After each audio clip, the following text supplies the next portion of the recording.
sure you've heard. The idea that the Smithsonian is hiding the bones of real-life giants. You know, the biblical Nephilim. It's an amazing story, right? This image of a secret vault filled with the remains of some lost giant race. It just totally captures the imagination. But what if we've been digging in the wrong place this whole time? What if the giants were never biological creatures to begin with? What if the real cover-up is something way more sophisticated, a kind of glitch hidden in plain sight, not in some dusty museum basement, but inside the very structure of our timeline? To find that glitch, we've got to start with one of the most famous stories ever told, David and Goliath. But we're not going to read it like a simple tale of bravery. Nope, we're going to treat it like an encrypted file.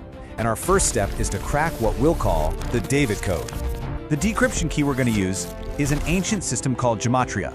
Now basically, it's a form of numerical coding where letters in the Hebrew alphabet also work as numbers. You can think of it as the programming language of the ancient world. It's how they embedded data into their stories. So let's run the name David through this system. In Hebrew, it's spelled Dalet Vav, Dalet. Okay, so Dalet has a value of 4, Vav is 6, and the second Dalet, well, that's another 4. It's just simple addition. And what do you get? 4 plus 6 plus 4 is 14. Now this is not just some random sum.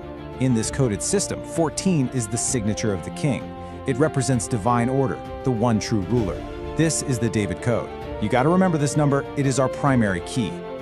Now check this out. Watch how this code literally runs in the New Testament. The Gospel of Matthew goes out of its way to structure the family tree of Jesus into 3 distinct sets of 14 generations.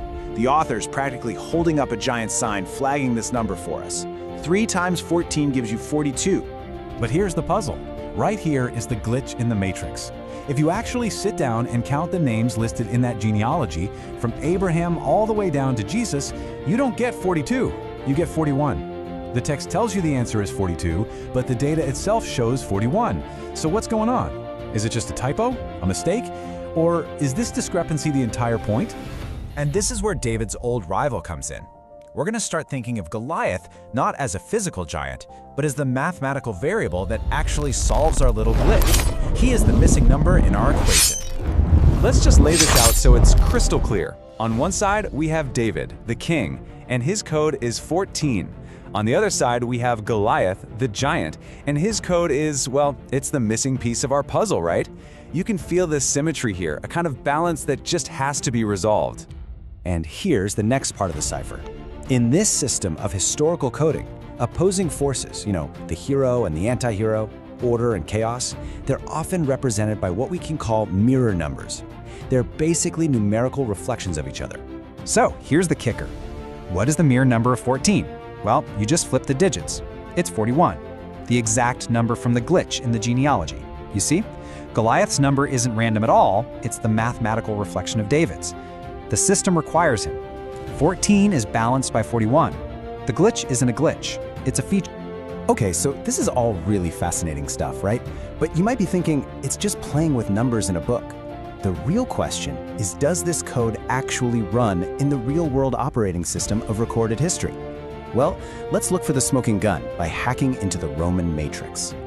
And this is where it gets wild, where the pattern just jumps off the page of the history books. Let's look at the reign of Emperor Augustus, the founder of the Roman Empire.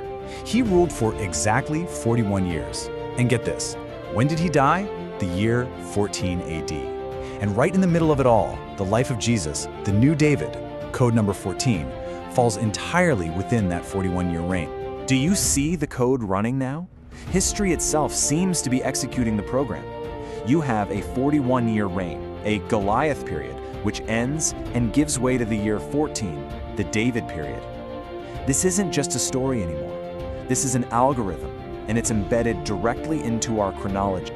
So, if Goliath is really just a number, what does that mean for all the other giants we read about in myths? This is where the whole thing gets way bigger than just one story.